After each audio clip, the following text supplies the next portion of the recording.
దేవుడికి గాయమైతే భక్తుడు తట్టుకుంటాడా? పవన్ కళ్యాణ్ గారి ఆరోగ్య పరిస్థితి పైన బండ్ల గణేష్ గారు ఒక ఎమోషనల్ ట్వీట్ పెట్టారు. ప్రజెంట్ సోషల్ మీడియాలో బండ్ల గణేష్ గారు పెట్టినటువంటి ఆ ఒక ట్విట్టర్ పోస్ట్ అనేది చాలా వైరల్గా మారింది.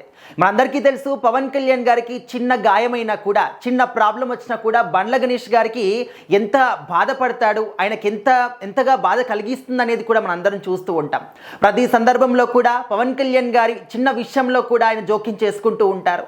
చాలా సందర్భాల్లో కూడా చాలామంది పవన్ కళ్యాణ్ గారిని విమర్శిస్తూ మాట్లాడడం కానీ, ఆయన తిడుతూ మాట్లాడడం కానీ, రాజకీయాల పరంగా కావచ్చు, సినిమాల పరంగా కావచ్చు, ఆయన గురించి ఎవరు విమర్శించినా కూడా ఖచ్చితంగా వాళ్ళని ఖండించే వాళ్ళలో బండ్ల గణేష్ గారు ముందు వరుసలో ఖచ్చితంగా ఉంటారు. మరి ఇప్పుడు బండ్ల గణేష్ గారు పవన్ కళ్యాణ్ గారి ఆరోగ్య పరిస్థితి పైన ఏ విధంగా బాధపడుతున్నారనేది ఆయన పెట్టినటువంటి ఆ ట్విట్టర్ పోస్ట్లో కనిపిస్తుంది.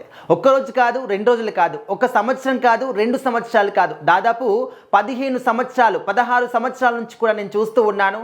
పవన్ కళ్యాణ్ గారు ఎంత బాధపడుతున్నారో, ఎంత తీవ్రమైన నొప్పితోని అయినా ఇప్పటికి కూడా దాన్ని మోస్తూ ప్రజల కోసం ముందుకెళ్తూ ఉన్నాడు మనం చూస్తూ ఉన్నాము. నేను ప్రత్యక్షంగా దాన్ని ఎక్స్పీరియన్స్ చేశాను.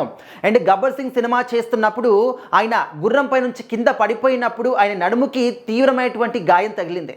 అయినప్పటికీ కూడా వైద్యులు కూడా వెంటనే మీరు రెస్ట్ తీసుకోవాలి, వెంటనే మీకు చికిత్స అందించాలి అని చెప్పినప్పటికీ కూడా మాకందరికీ చెప్పినటువంటి మాటలు, పవన్ కళ్యాణ్ గారు చెప్పినటువంటి మాటలు ఇంకా కూడా మాకు గుర్తుకున్నాయి.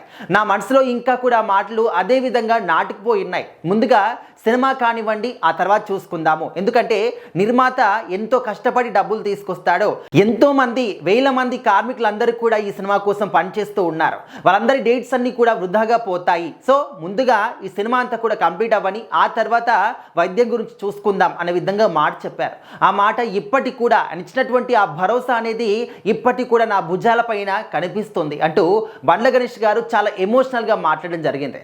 అంటే 1 సంవత్సరం కాదు, 2 సంవత్సరాలు కాదు, 16 సంవత్సరాల నుంచి కూడా ఈ నొప్పిని ఆయన భరిస్తూనే వచ్చాడు. ఆయన లోపల ఆయన బాడీకి ఇంత తీవ్రమైనటువంటి నొప్పి ఉన్నప్పటికీ కూడా ప్రజల సంక్షేమమే నాకు ముఖ్యం, ప్రజల యొక్క డెవలప్మెంట్ నాకు ముఖ్యం, వాళ్ళు ఎల్లప్పుడూ కూడా సుఖ సంతోషాలతో ఉండాలి అని చెప్పేసి వాళ్ళ గురించే పనిచేసినటువంటి పవన్ కళ్యాణ్ గారి ఆరోగ్యం ఎప్పుడూ కూడా బాగుండాలి. ఇన్ని రోజుల పాటు ఇంత కష్టాల్ని మోసారు కదా, ఇక మీదట మీరు ఆరోగ్యం కావచ్చు, ఆనందం కావచ్చు, మీ జీవితంలో వెళ్ళి విరియాలి అని చెప్పేసి బండ్ల గణేష్ గారు కోరుకుంటూ ఉన్నారు.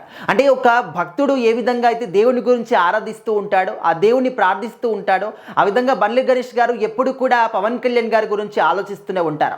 ఎవరైనా చిన్న మాట అన్నా కూడా వాళ్ళ మీద విరుచుకుపడుతూ ఉంటాడు. అంటే పవన్ కళ్యాణ్ గారు చేసినటువంటి తప్పు ఏది కూడా లేదు. ఆయన సొంతంగా సంపాదించినటువంటి డబ్బులన్నీ కూడా తీసుకెళ్ళి ప్రజల కోసం పెట్టడం కావచ్చు, అండ్ ఎన్నో సంవత్సరాల నుంచి కూడా ఎన్నో ఊర్లలో, కనీసం స్వాతంత్రం వచ్చినప్పటి నుంచి ఇప్పటి వరకు కూడా ఏ ఒక్క రాజకీయ నాయకుడు కూడా దృష్టి పెట్టని లైక్ ప్రాంతాలకు వెళ్ళి కూడా ఆయన చేసినటువంటి సేవా కార్యక్రమాలు, వీటన్నిటినీ కూడా చూసిన తర్వాత ఆయన తిట్టాలి అని కానీ, ఆయన విమర్శించాలని కానీ మీకు ఏ విధంగా మనసు వస్తుందంటూ చాలా సందర్భాల్లో మాట్లాడాడు. చాలా స్టేజ్ల పైన కూడా స్వయంగా చెప్పుకున్నాడు, నేను పవన్ కళ్యాణ్ గారికి ఒక ఫ్యాన్ మాత్రమే కాదు, ఒక దేవుడికి భక్తుడిలాగా నేను ఉంటాను అని చెప్పేసి, నా జీవితాంతం కూడా ఇదే విధంగా ఉంటానని చెప్పేసి ఆయన చెప్తూ ఉంటారు. సో అది మాటల్లో చెప్పడం కాదు, చేతల్లో కూడా అనేక సందర్భాల్లో నిరూపించుకున్నాడు. రీసెంట్గా వరంగల్కి పవన్ కళ్యాణ్ గారు ఒక అభిమాన్ని కలవడానికి వెళ్ళినప్పుడు అక్కడ పవన్ కళ్యాణ్ గారు చేసినటువంటి ఆర్థిక సహాయం కన్నా బండ్ల గణేష్ గారు చేసినటువంటి సహాయం గొప్పది.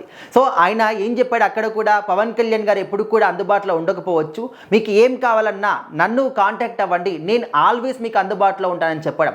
సో ఈ యొక్క ఎగ్జాంపుల్ సరిపోదా ఆయన పవన్ కళ్యాణ్ గారికి ఎంత వీరాభిమాని అని చెప్పేసి, ఒక భక్తుడు అని చెప్పుకోవడానికి? సో ఇప్పుడు కూడా ఒక భక్తుడిలాగా ఆయన ఎప్పుడు కూడా సుఖ సంతోషాలతో ఆరోగ్యంగా ఉండాలి, తొందరగా కోలుకోవాలి అని చెప్పేసి కోరుకుంటూ ఉన్నారు. సో ప్రజెంట్ బండ్ల గణేష్ గారు పెట్టినటువంటి ఆ ట్విట్టర్ పోస్ట్ అనేది సోషల్ మీడియాలో వైరల్గా మారింది.